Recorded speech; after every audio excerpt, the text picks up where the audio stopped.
కర్కాటక రాశి వారికి ఈ సంవత్సరంలో ఎన్నో మార్పులు రాబోతున్నాయి. ఎందుకనంటే ఈ 2025 సంవత్సరంలో శని గురుడు ట్రాన్సిట్ అవ్వబోతున్నారు కాబట్టి. కర్కాటక రాశి వారికి గత 2 సంవత్సరాలుగా అష్టమ శని అనేటువంటిది నడుస్తూ ఉండడం వల్ల గాయాలు పాలయ్యారు.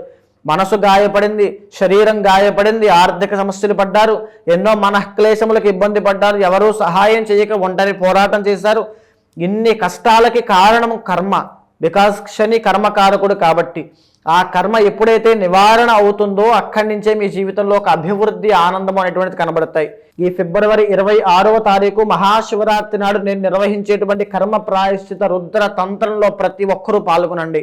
ఎస్పెషల్లీ కర్కాటక రాశి వాళ్ళు పాల్గొనడం వల్ల ఆర్థిక సమస్యల నుంచి బయటపడతారు, రుణ బాధల నుంచి బయటపడతారు.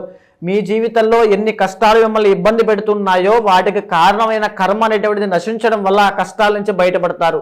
ప్రతి ఒక్కరూ పాల్గొనండి, ప్రతి ఒక్కరికి తెలియజేయండి. ఈ యొక్క కర్మ ప్రాయశ్చిత రుద్ర తంత్రంలో పాల్గొన్న ప్రతి ఒక్కరికి కూడా తీర్థము, ప్రసాదము, స్వామివారి యొక్క ప్రసాదంగా మీ ఇంట్లో నరదృష్టి పోవడానికి నరదృష్టి నివారణ యంత్రము, రక్షలు ఇవ్వబడతాయి.